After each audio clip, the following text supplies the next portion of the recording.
We are Steve and Jill.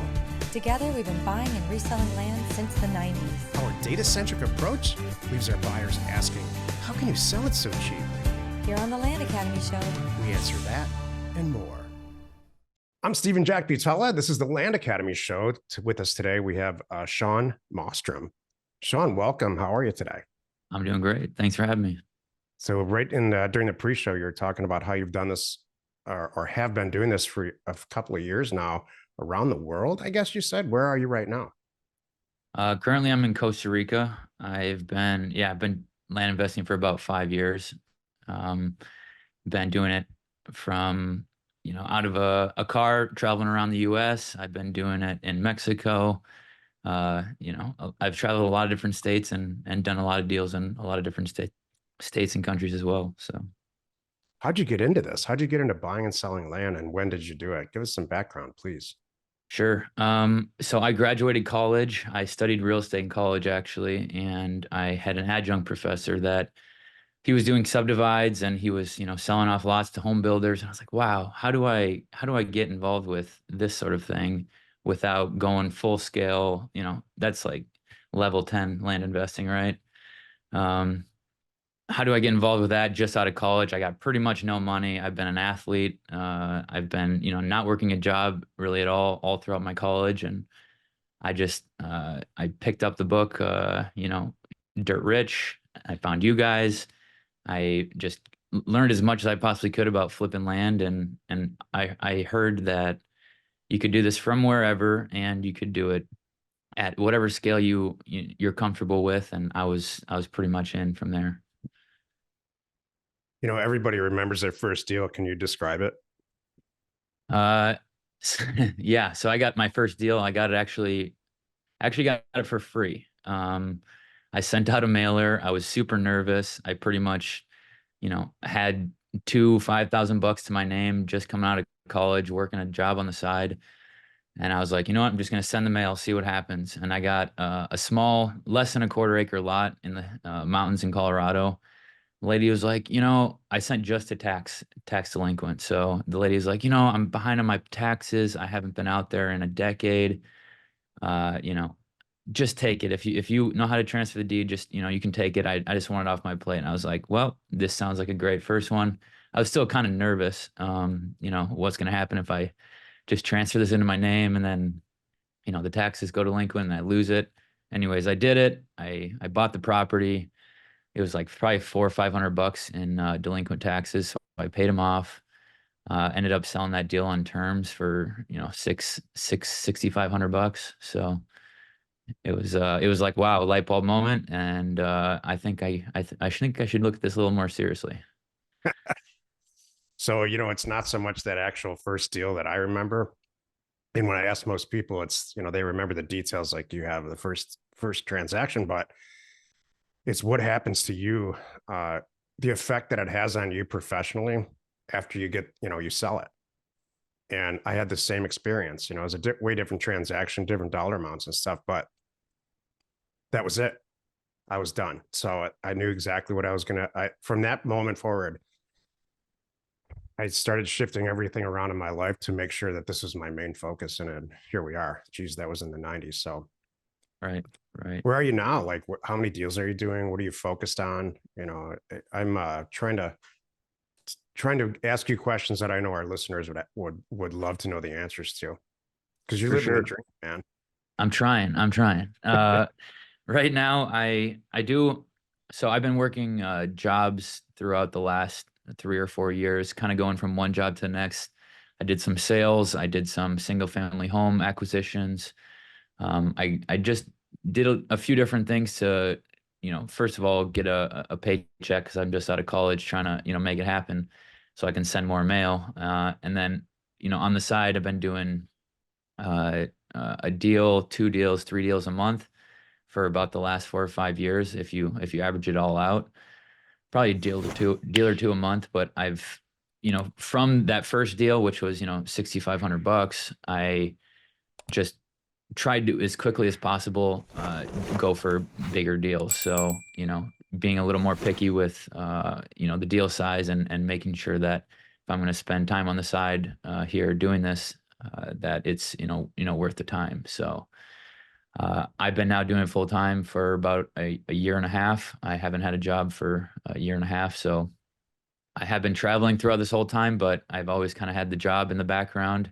So now I actually have my time freedom and my location freedom, which is an incredible feeling. So how do you buy a house from Costa Rica? How do you buy a house? From Costa Rica, yeah, in the States. You know, I was working for one of the larger funds, one of the buyers they're buying homes back in the day. So I was underwriting, Oh, okay. 2,000 deals a month, understanding the single family game home or single family. Uh, but those days are over. Interest rates have risen, and they pretty much lay everyone off when that happens. So that's the way it is now, and I'm actually happy for it because Yeah. if I would have been focused on that, I probably wouldn't have had the success I had in the last year with land. So, I'm strangely happy about this interest rate fluctuation. Also, it seemed like for so long, interest rates were just close to zero. 2 and 3 and 4% mortgages are for a long time kind of just sets the wrong unrealistic tone for the world. So interest rate fluctuations are part of life. People always ask me, what's going to happen in the next cycle? How is it going to work? And it really is very much tied to interest rates and the how that causes the availability of real estate.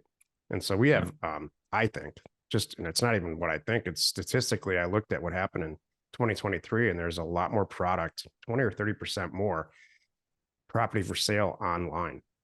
So that has to drive prices down ultimately. And we haven't really seen that price decrease yet. So right. we'll see what happens. But geez, that's a great cause and effect for you because it drove you to start making different decisions about what type of product to buy and sounds like probably where. Right. So what'd you do in 2023? 2023, I pretty much just did land. I did my first six-figure deal in land. So that was an absolutely life-changing transaction. Learned how to double close, learned how to do novations, learned a lot of different skills in 2023. But I think I'm always been kind of all over the place, and I know I need to stop with learning this skill and then learning that skill, and then just focus. Sean, is what I've taught myself in 2023, and I'm glad I did because it was a life-changing year for land for myself.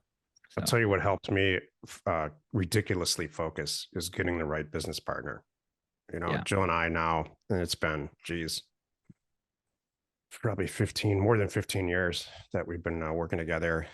You know, for some reason, she has the effect on me where she can look at what we're doing and say, this stuff over here really sucks. This stuff over here is sort of okay. And boy, if we just focused on this over here, we would smash it. And I don't, it seems like mhm, it's so obvious yeah, that we should know what we're supposed to do.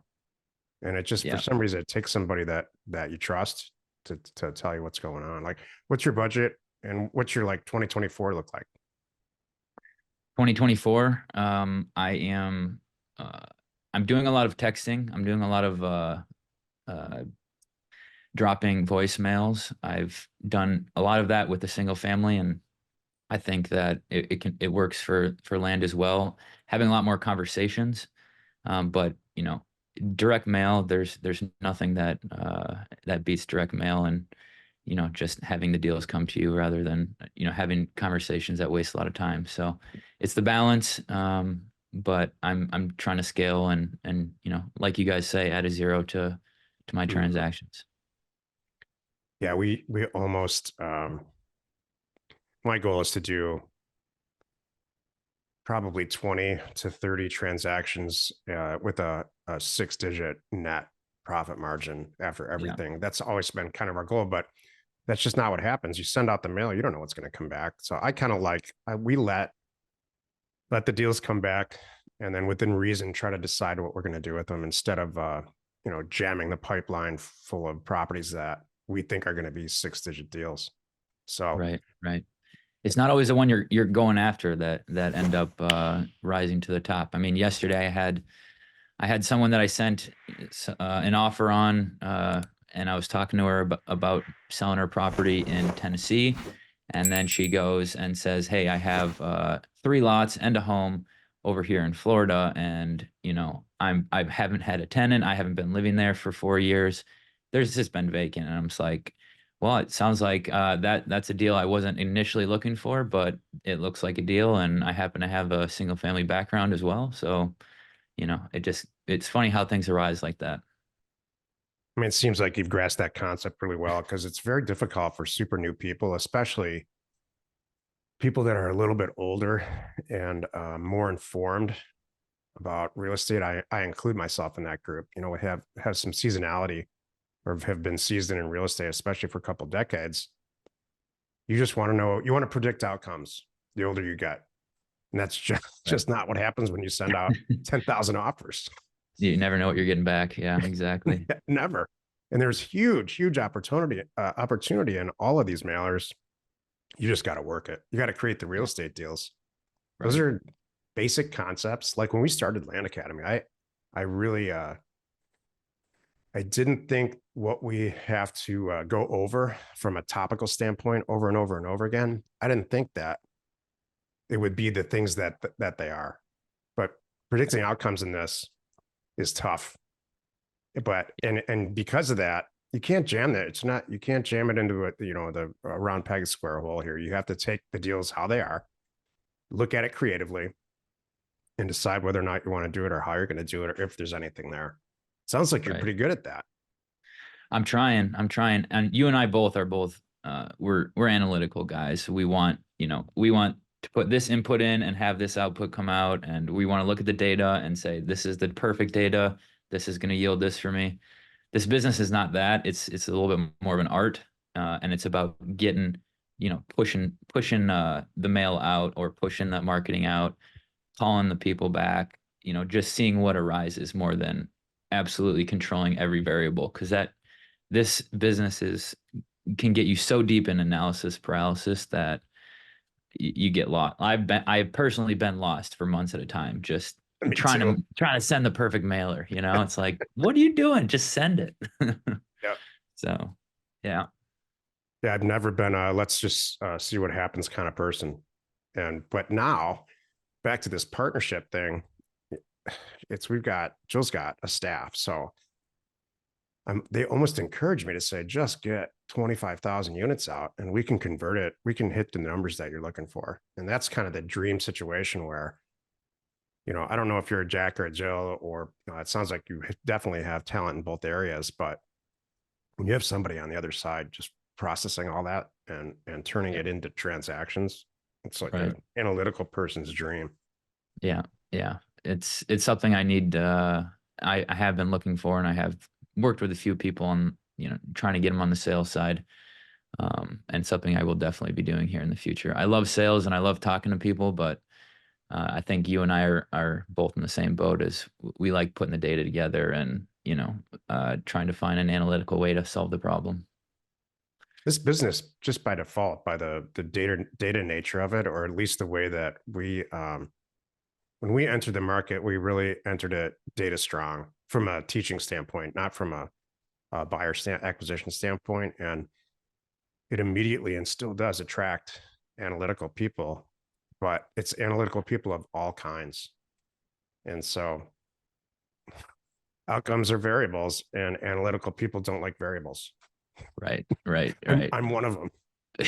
You don't like sending out 5,000-10,000 mailers and not really hearing a response? That's odd. Yeah. I don't like that. Yeah, me neither. But we both had it happen to us. So I also don't like getting 5,000 phone calls back saying, yeah, let's do this deal. I like it. That's even in a lot of ways more scary because it's not priced right. I didn't do my homework correctly and all of that. So yeah, you find your zen. Yeah, exactly. Have you found some opportunities where you have sent higher price than you thought you should, and you still came out with a bunch of deals? So not as much anymore, because here's a story on that. I've done that maybe 2, possibly 3 times in my life, where and all of them have happened after Jill and I joined forces, and she was handling the acquisitions and sales, the phone work. And what ends up happening is she'll come back to me and say, this is 10 times the work. to get a deal than if we just sent it out at a very low price. So the truth is, before I get a mailer out now, to this day, I ask her to come in and look at it, and she always doesn't spend enough time. So I'll spend 2 hours looking at pricing, more than that, 4 hours. She's got what I call a soundbite mentality. She'll look at it for 30 seconds and say a soundbite like, we should just cut all the prices in half here and send it out. And so, which is a little bit soul crushing for me because I put a lot of time into it. But I in just the spent end, the entire weekend doing that. Yeah. yeah.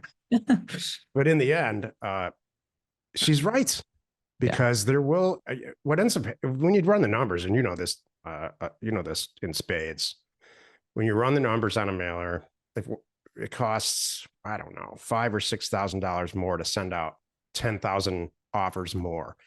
And the opportunity, if you do it at a very, very low price, 20%, 30%, or however the numbers come out, after hugely testing it for a reason, there's 1 or 2 more deals in there.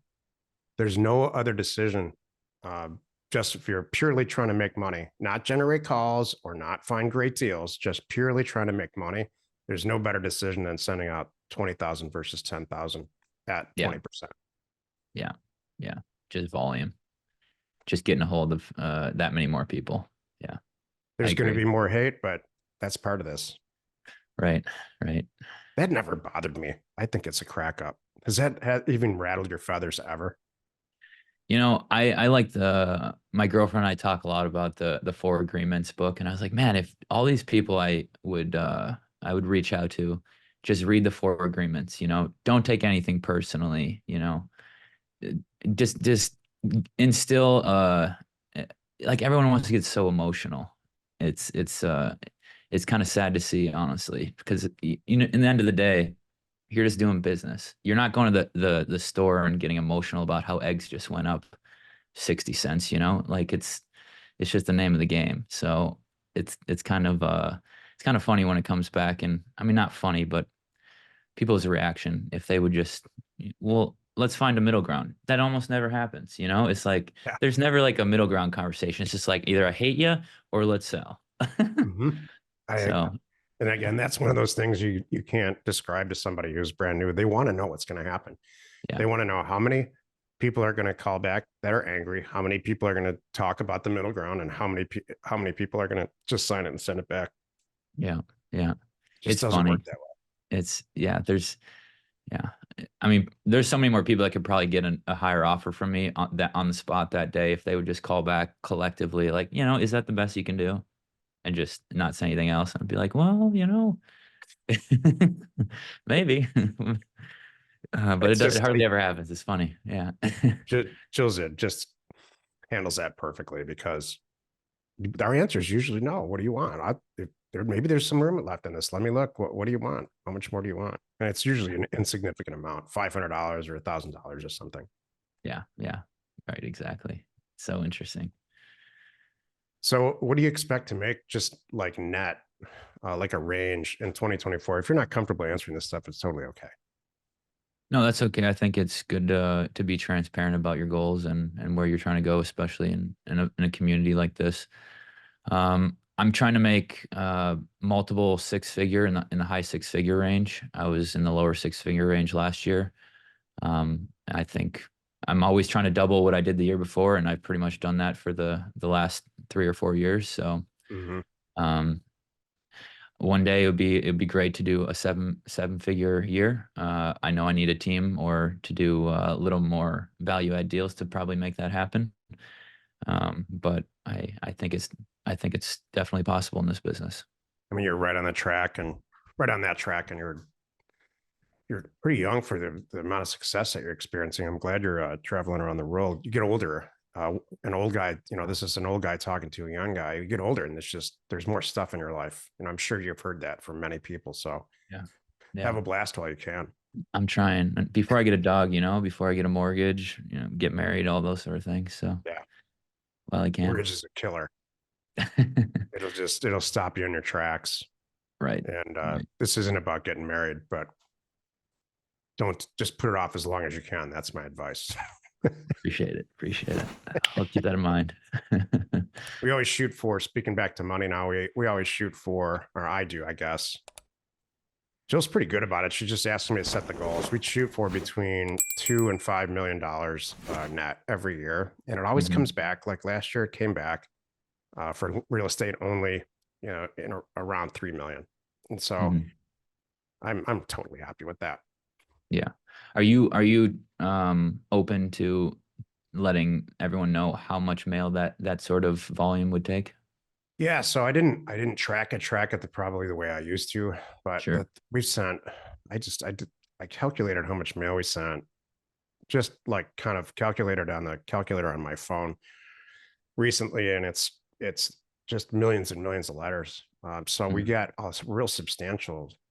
We have a built up presence out there, almost a marketing presence in certain areas in the country, and so I just opened a letter today, just this morning, with a deal that we sent out in 2005 or something like that. It was a handwritten letter with the signed offer back. So, Wow. how much mail did we send last year? It was probably a couple 100,000, maybe 250. Yeah. Yeah. Probably about 250,000 letters ish. Yeah. Sounds about right. That's a pretty good return on investment, if you ask me. Yeah. Oh, I stopped calculating it years ago.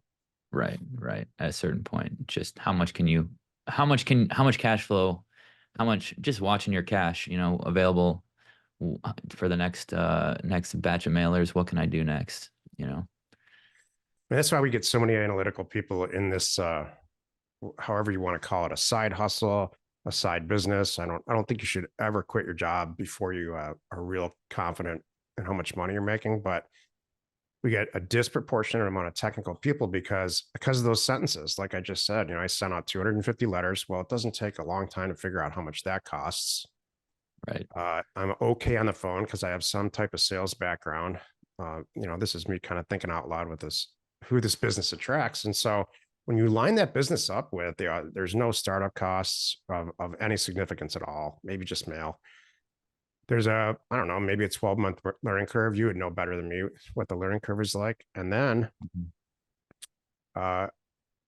if you're just there to make money, this is a great business model. It's really, really strong, but you have to put the time in. You line that up against anything, manufacturing, retail, wholesaling, about selling stuff on Amazon. It just doesn't work. The numbers don't work like that. Right. So Right. I love this business. I'm sure you do too. Yeah. Yeah. No, it's been a really cool way for me. I'm a bit of a geography buff. I'm a bit of a analytical spreadsheets buff, and man, that combination in this business has really done it for me. I really enjoy seeing different parts of the country, talking to different people in different parts of the country, seeing how they talk. I mean, talking to someone in Tennessee versus talking to someone in Southern Florida or Oregon or, some of these different areas, Minnesota, Wisconsin. It's pretty cool to, just get people will talk your ear off if you let them. They will tell you their life story, and I kind of pull it out of some people, and then I'm like, got to tone it back because we've been on the phone for 30 minutes. But it's kind of a cool way to understand the culture, understand the way people think all around the country. I've never spoken with anyone who's substantially successful in this business who didn't say some version of what you just said.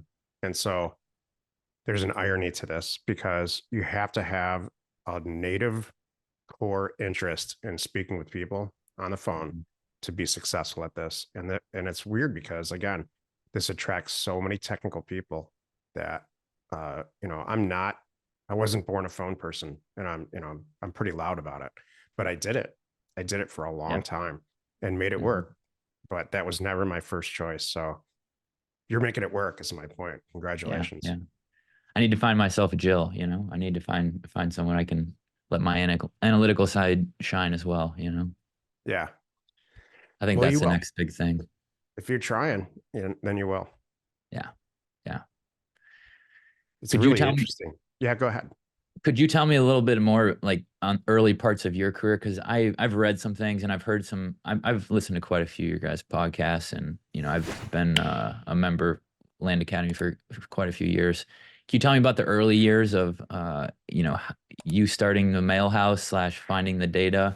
Because it sounds like you're an OG in the space, from what I've heard about direct mail and actually connecting with people. I'm down here in Costa Rica.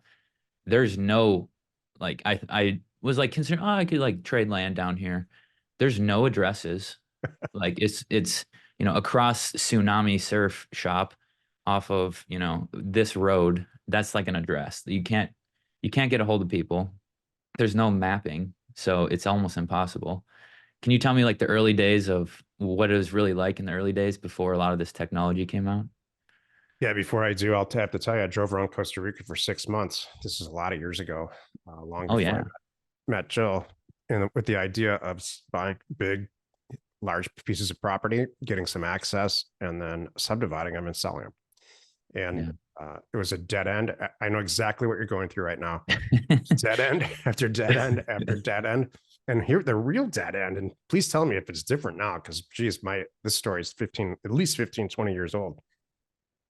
We couldn't, everything is closed. They don't have the legal presence like we do. They have notaries, notarios, and it takes a year to buy a piece of property there. Yeah, yeah, And so that was a nail in the coffin for me on Costa Rica.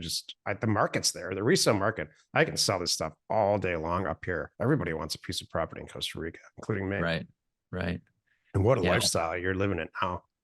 We yeah. just we couldn't get over it. And then when you go to resell it, it takes a year. No one's going to do that.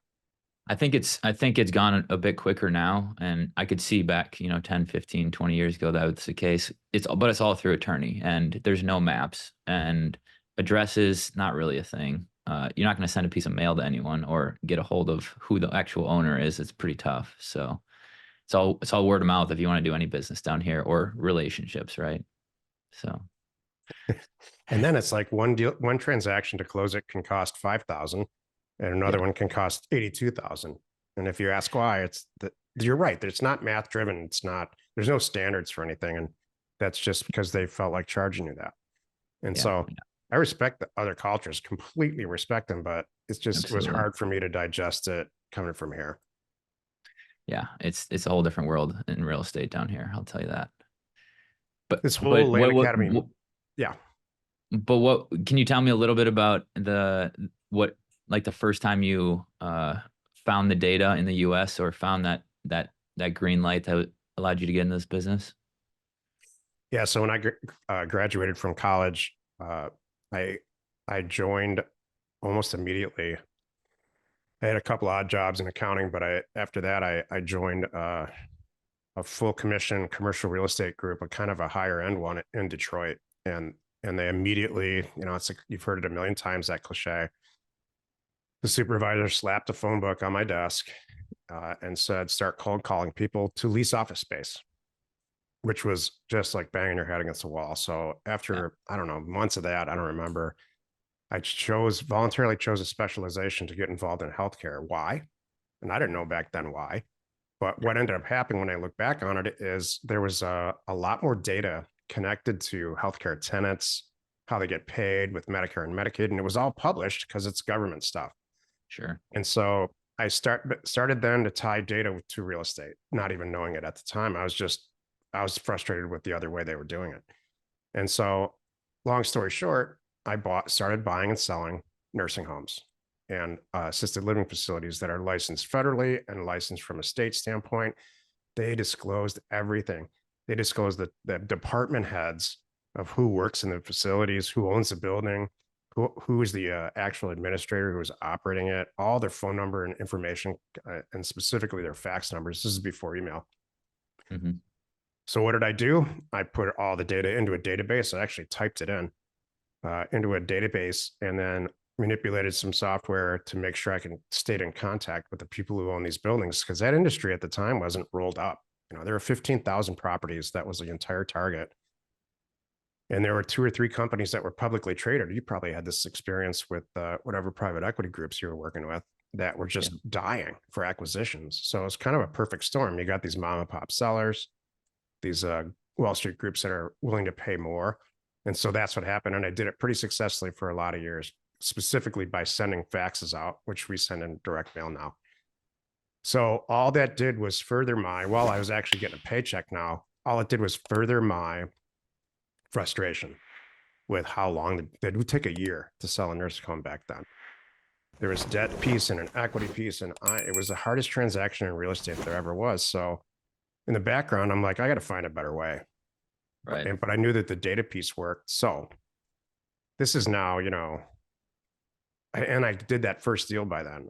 I always had that a side real estate situation going on, whether it was just buying and selling houses and making 10 grand on it. Sure. There was no data involved in that. It was just wherever I was at the time. But I did that first eBay deal where I bought an 80-acre property. I don't remember the exact numbers. I think it was for $8,000, $100 an acre, and just redressed it all up on the internet with maps and stuff and pictures, and sold it for twice that. That was my light bulb moment. Yeah. Yeah. Incredible. So Just went from the hardest transaction in nursing home and government regulatory bodies to just straight dirt and never look back. I respect it. It was opposite extremes. And so then I spent a long time going around the country, much like you are now, actually, probably at about your age, going around the country, going to auctions and buying land and reselling it on the internet. And that dried up because everybody found out about it. And then the taxing authority, the internet's now really kicking in. And so that the taxing authorities that are taking these properties back figured out that they could auction them off themselves, as they should have. Sure. So that dried up. And that was enter RealQuest, the data sent. So I sent that first mailer out. I remember that day, almost minute by minute, when we sent the first mailer out. And I also remember the day when we started getting phone calls back and purchase agreements in the mail. No one's ever done this. What did I just do? Yeah. To my knowledge, no one's ever done that before. So, or if they did, they didn't do it on the scale that we were doing it. So, right. And then it was again, that moment, like, what year was that? I got to figure this out now because it's all here. Now it's a puzzle with all the pieces staring at me. I just got to put it together. Sure. What year do you think that was? We sent the first mailer out, got really serious about it. About 2002-ish, maybe 4. Okay. Yeah. But I'll tell you, before RealQuest, we were buying CDs and DVDs. Well, CDs back then from the assessors. Yeah, from the counties. Crazy. So that was keeping everyone out of the business, because there was no YouTube. So I self-taught ASCII 2 delimited and Microsoft Access, taught it to myself by reading manuals, reading the stuff that Microsoft will put out. Yeah. And that's hard to look at. It's a huge learning curve. But we made it work. Incredible. Appreciate you sharing that. That's how far things have come, even in the last 5 years that I've been doing this business. It's moving very quickly. So can you imagine 5 years from now what it's going to look like? Yeah, no, exactly. The spaces, there's still going to be just as many parcels available though, right? There's still just I think there's always going to be a demand for land. Yeah. Geez, think about 1880. Yeah. And now, there's most, if not all, me included, people back then probably would have said, there's no way this land thing's going to go on. We're going to run out of it. And here we are. Right. So right. It's just going to be something else. I have a meeting after this with a guy that is extremely successful. And our kids played soccer when they were real little. Our kids are all in college now, but I'm meeting with him he's got a massive SFR rental portfolio, and he owns strip centers and all kinds of stuff. And they experienced and have been experienced a couple of years like what you've experienced, where it's just dried up. Yeah. And so it's harder to buy inexpensive properties, cost capital's more. So there's a big opportunity now I see for developing smaller properties on land, developing smaller houses because the market will absorb those because they're cheaper. Yeah. And so I'm going to meet with him actually right after this, and he's all ready to go on it. But this guy, as successful as he is, cannot grasp or has no interest in sending a mailer out. So, hey, you know your skills. If you've been successful, I feel like the more successful you become in something, the more you're just gonna, kind of push. I see at least other people pushing things away that are uncomfortable because they already did it. You know, they're already doing well. Why would they change? So Mhm. I can understand. I think that's a little scary. I've always embraced new stuff professionally, always. As have I. Yeah. You Right. have to. Yeah. But you know, success brings comfortability or I don't. It's a hard challenge to get out of the route that has brought you success. I feel like for a lot of folks. I'm definitely here's where I am in my life, and then I'm going to ask you for your advice for everybody who's listening. I'm tired of working as hard and as many hours, and certainly watching Jill work as hard as she is. So we've decided that in 2024 we're going to leverage both time and money through people like this guy I'm about to meet, because he's a little bit younger too, and he's got a lot of energy, and he understands slapping a house together and renting it out really 1,000 times better than I ever will. He Mhm. just needs the deals. Right. So I will attempt to leverage him from a money standpoint and a time standpoint, and do that with several people. So, we don't have to work as hard, but we're making more money. And I like. took a long time for me to understand that. Yeah. Yeah. Get it into cash flowing assets, maybe. Exactly. Yeah. So what's Smart. your advice for, finally here, last question, what's your advice for anybody who's listening or new or thinking about doing this, uh, or just like we just said, trying to turn a corner and they're stalling? I mean, if I can do it as a broke college kid, with a few $1,000s to his name and, just scale over, 3, 4, 5 years and to where I'm making 6 figures a year, I think my advice would be just send the mail. Just get it out and, don't get lost in the analysis of finding the best area or, am I doing this right? Do I need everyone's opinion before I take any action? Just take action, reach out to people, see what happens. My advice along those lines is, if get over being afraid of the phone, because it's imperative. Yeah. Yeah. I was afraid of the phone for a long time. I agree. Mhm. Sean, it's great to talk to you. What a great story. What's next after Costa Rica? I may just put down roots here. Who knows? We'll see. No, I do love it here. I am learning to surf and I've fallen in love with the place. But, we'll have to see in the next few years if I come back stateside full time. Not fully sold on it just yet. So we'll see. Do you think, on a personal note, if you had a house and I don't know, are you saving money on the road, or is it the opposite? Um, when I was traveling a lot, I like to eat out a lot. I have a big appetite. I used to be an athlete, so not exactly saving money. But I think just being able to shift my lifestyle as a young person, and not being locked into a certain place has allowed me to be so much more flexible and really has allowed me to be an entrepreneur because I can say, 3, 6 months in advance, like this is what I got to do to get that next mailer out or to, get my business continuing. This is a place I need to be. This is the Mhm. sunshine I need to get. This is what's going to bring me motivation. So I wouldn't say it's saving me money traveling a lot. I'm not really living in Bali or across the country or across the world in a really cheap area, but I have been able to find the motivation, because I've been moving around a lot, I feel like. But I'm kind of weird. So Jill's exactly the same way. She has to have 1 to 3 vacations in the calendar planned, and mhm. they have to be, and that includes like concert tickets and all kinds of stuff, or she's just not right. Like it really mentally affects her if she doesn't have something to look forward to and work toward financially. Yeah. I swear, when we have like an expensive vacation loaded up in the calendar, she generates more money. Yeah. Yeah. That time scarcity too, like that's coming up. We gotta get this project, we gotta get this mail out before we go, sort of thing. So Yeah. I agree. Got to do it. Yeah. Great talking to you. Great story. Likewise. Let's keep in touch. Please, please. Absolutely. Thanks for sharing. Sean Monstrom, everybody.